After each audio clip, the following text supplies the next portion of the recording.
Challenge is one of those things that underlies growth. If you're not challenging yourself, you are really not growing. In fact, you're kind of doing the opposite. You're shrinking. I, I read something once that said when you're making a choice about something, um, try to choose the thing. Try to choose the thing that makes you larger. What that means to me is making the choice that challenges you, that makes you move outside of your comfort zone. Comfort zone is an interesting term if you think about it. It's that place where you're comfortable. You feel in control. You feel competent. You can sort of predict the outcome.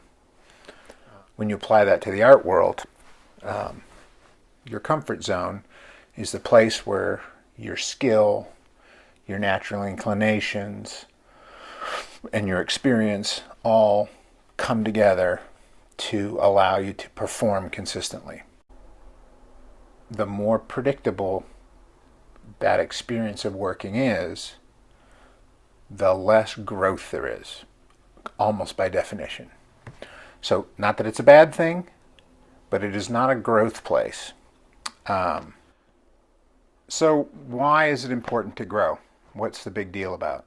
When you're younger, obviously growth is important. You want to become a competent adult. You want to build your skills. But once you've achieved that, once you become an adult, once you have an art career put together, what's the big deal about growth? That might seem like a silly question, but it's actually a question we kind of ask ourselves every day when we make our choices. Do I stay with the thing that I know, that I'm good at, that will help me survive in the world? Or do I go and take a risk somewhere where I don't know what the outcome will be? There's a book I really like that talks about this question. Why grow? What's so important about it? It's called The Untethered Soul. It's by Michael Singer. A small little book, but the way he talks about spiritual matters makes it accessible to people who don't come from a religious tradition, which I don't.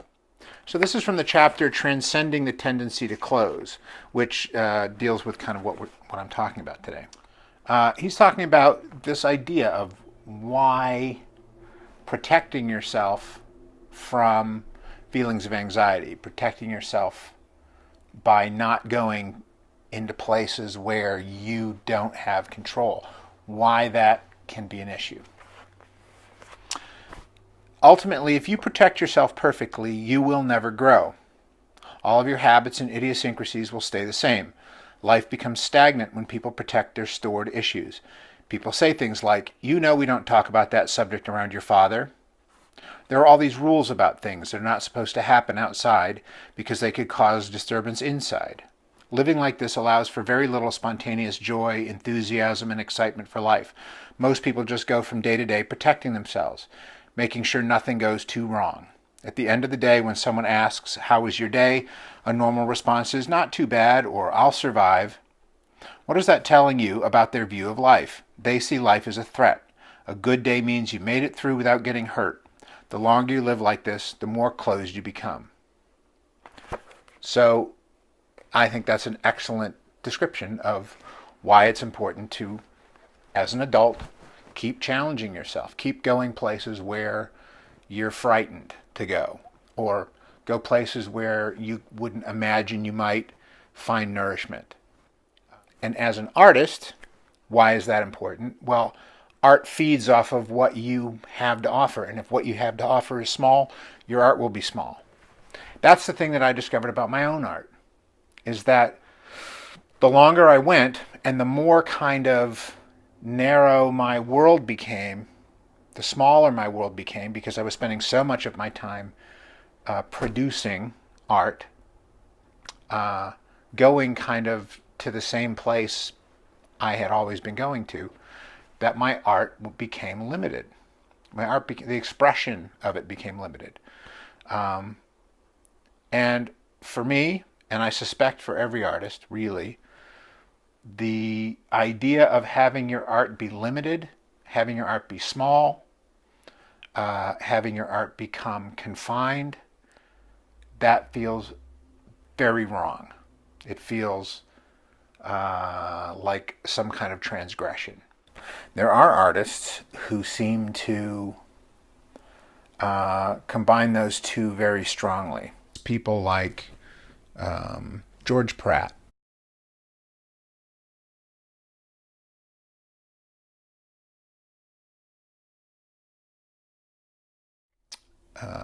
Bill Sienkiewicz.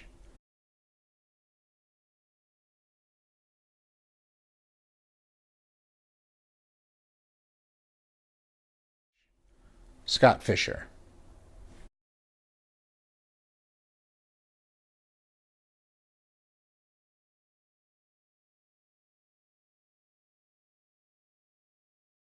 Their work is consistently of a high quality, but it seems to be very varied.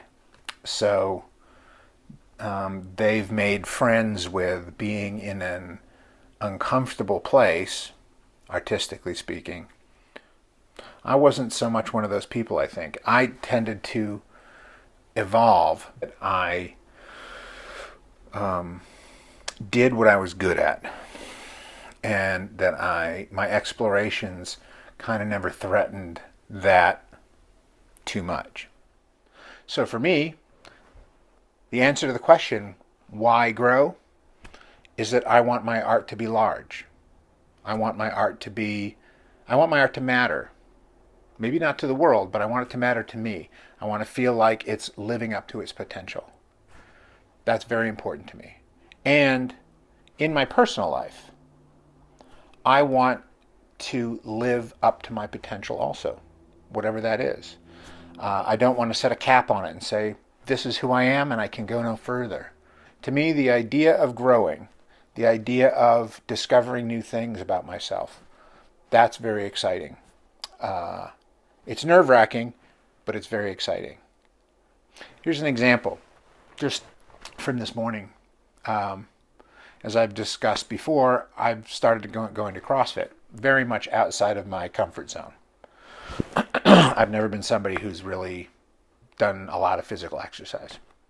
So this morning, we had to run a mile. I haven't run a mile since high school, I believe. And I didn't run it very fast, but I ran the whole mile, and I didn't stop. And that was something that I had a lot of fear around. I didn't think I could do that. When they were talking about we were going to be running, I thought, oh my God, I'll never make it. And when the coach said, you can go halfway, if you can't make it the whole way, you can go halfway, I thought, oh, thank God I can go halfway. But when I was doing it, I decided I wanted to go the whole mile. I wanted to see if I could actually do it. That for me, maybe not for somebody else, but for me, that was a real challenge. There was a lot of fear there. There was a lot of anxiety that I wouldn't be able to do it, that it would hurt, that I would sort of implode halfway. I don't know what I thought would happen. But when I actually did it, the fear ended up being nothing really. I was able to do it. I had to rest afterwards. But the fear was not a real thing. So I don't, now when I go, now I'm somebody who can run a mile, whereas before I wasn't. And that might seem like a small thing, but when you have lots of those things accumulating over time, you realize after a while that you're a different person. That person who can't run a mile and the person who can run a mile, plus a lot of other things, there's really no comparison as to which life you would rather lead. And in the world of art, that comparison holds true too. Which artist would you rather be? This artist or the very expansive artist who is not afraid to go in almost any direction and do almost anything that comes to mind. So, with that, I will wrap it up. Thank you very much for joining me this week, and I look forward to speaking with you again next week.